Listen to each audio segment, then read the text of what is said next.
Alright my friends, how are we? Welcome back to another reaction video. My name is Jake and this is my reaction YouTube channel.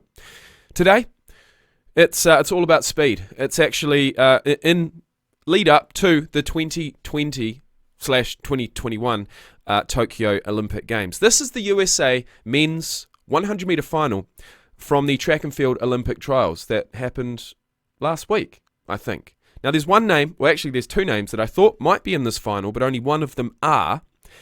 And those were some collegiate athletes. Terence Laird, who ran a 9.8 flat, and Matthew Bowling, who has run under 10 seconds multiple times, the most famous of which was in high school. So, this is the race that we all came to see, apart from the 200, which is going to happen today, I think, and that will include both Terence Laird and Matthew Bowling. But for now, it's all about speed. Guys, I'm an absolute sports nut. I'm an Olympic nut. I absolutely love it. I love competition. I love, everything about it. But there is one aspect of sport that I love the most, and that's speed. And that's what we're going to see today. So guys, sit back, relax, and let's see how this went down. It's a nice Father's Day gift, and happy Father's Day to all the dads. Welcome back, Lee Diffie, Bolden with you, ready to go. Men's 100-meter final on the outside in lane 8, Mackay Williams. And that loud ovation is because he trains here every day as a 60-meter champion. Star. Here we go, Noah Lyles, he's doing the 100-200 double. He's in lane 7. We know how good he is at 200. 2019 world champion. But he is going to have to set a season's best if he is going to be in the top 3 in this final. Okay. He's pumped. At He's 27, pumped, all right. Ronnie Baker says there's still a lot of running left in him. He's in 6. He's never made a U.S. team World Championships or Olympics before. It's tonight, the night that he finally erases that fact. 2 Olympians in this 100 final. One of them is Trayvon Bromell. He's the favorite. He has been undefeated at 100. If there's 2 Olympians in this final, I'm assuming the other one must be Justin Gatlin. At 38 or 39 years of age, trying to make his 5th Olympic Games. 5th? He won gold in 2004. 8, 12, 16. This will be his 5th Olympic Games. Maybe even 6th, I'm not sure. 100 meters all year, and he has the fastest time in the world. But unfortunately, I have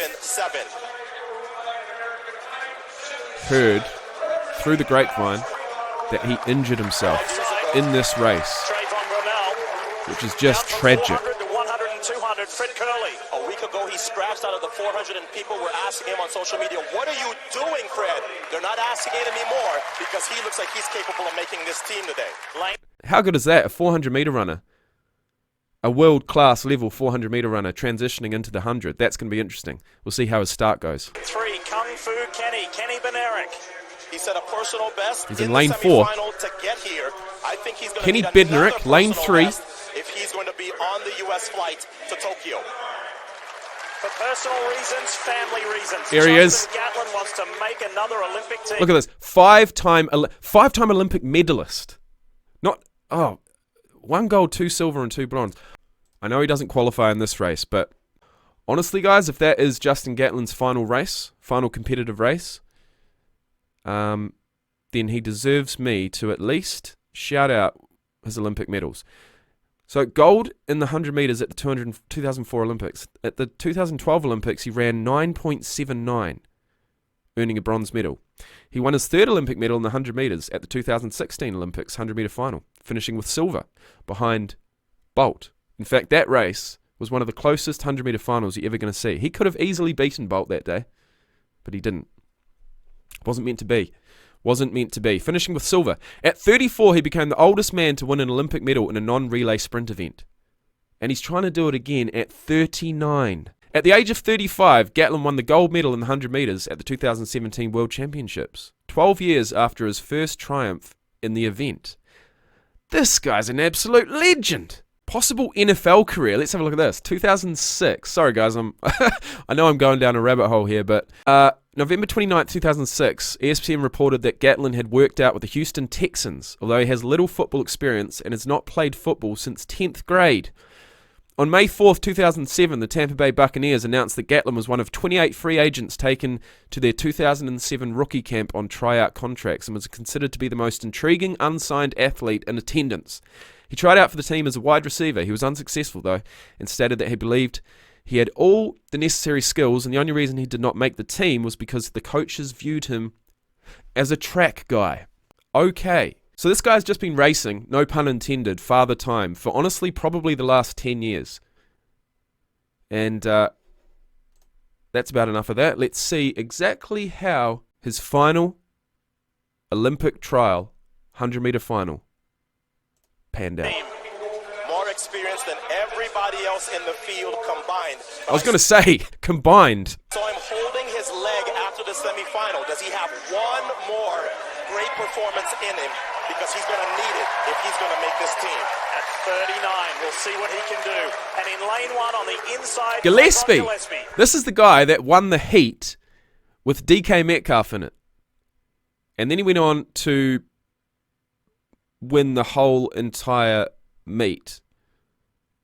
I think. The Golden Games. 2021 Golden Games.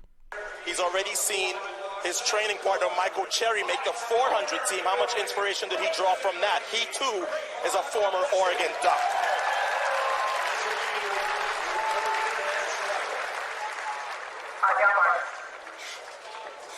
So Trayvon Bromell, So I've got to be honest, just those final two names are the only ones I've ever seen before. Sure, after the upcoming Olympic Games, we're going to know at least three of these guys. Apparently the top three qualify automatically, and then we've got an Olympic 100-meter qualifying time of 10.05. That's worldwide, I'm led to believe. So, let's see what happens. Started in that semifinal round. We know he's going to react well to the gun and create some separation early. Be very interesting to see how this 400-meter athlete... Can he catch enough people in this race to be in the top three? Can he catch enough people in this race? Is that what they just said? Early. The guy on your screen here takes a while to get going. Okay. Can he catch enough people in this race to be in the top three? Don't you just love it when they do take, a few steps, 30, 40 meters to actually get going, so to speak, as they say, and then they just mow these guys down in the last 20 meters. It's an epic sight. It's what we used to see with the legend Usain Bolt, and it might just be what we see today. Front and center in the white top. Fastest man in the world in 2021. Trayvon Bromell. A really good start from Bromell. I'm watching Gatlin, to be fair. Ronnie Baker's Oh, no. On the outside, Makai Williams. Here we go, Trayvon Bromell. Shit, bro. I could not keep my eyes off Gatlin, so we're going to watch that again. I just wanted to see where he pulled up, and it was about 40 meters down the track. He was looking okay. He was looking all right, but let's see what happens. Trayvon Bromell. A really good start from Bromell. Ronnie Baker's going with him. The guy who takes... Makai Williams. Here we go, Trayvon Bromell wins the men's 100. He's off to his second Olympics. 9.8. 9.8. I'll tell you what, he does that in the 100-meter final. He might even snag himself a gold medal. Surprise there, the guy that's been undefeated for the entire season continues his run. And Fred Kerley, the quarter-miler, has made the team. Ronnie Baker on his very first 100-meter team for the United States. The 400-meter runner made the team. There he is, number 4. I was actually waiting for him to come back and win that race, because his start wasn't too bad at all, but... 5:9:86. Bromell, Baker, Kerley. So 9.8, 9.85, and 9.86 were the three qualifying times. Lyles was 7th, so he'll have to depend on the 200 meters to make his first U.S. Olympic team. Look at the gap. Not a lot in it, is there? As Justin Gatlin, we told you he was tugging at his leg after the semifinals. The Olympic champion from 04. But Trayvon Bromell, this will be good. A quicker gun, a much quicker gun than we've seen, and Trayvon Bromell was ready for it. Mid-race, he takes control, and nobody... I'll tell you what, there's no sight like it. There is absolutely no sight like it. That's the most amazing thing. So let's go a little deeper I've never seen this graphic before. Interesting. into the numbers. This is fantastic. If you Okay, we're in 2021, clearly. see red, that's somebody who is still accelerating. Still accelerating if you're in red. Amazing thing. So let's go a little deeper into the numbers. If you see red, that's somebody who is still accelerating. So, okay. Right, so red would be their top speed. That bright red color is their top speed. On the 30 meter mark, everyone is still in yellow, very bright yellow. 40 meters, you've got Baker, who is close to his top speed. By 50 meters, we've got Brommel, Baker, and Williams, who are pretty much at their top speed. And by 60 meters, you'd hope that they'd all be at their top speed.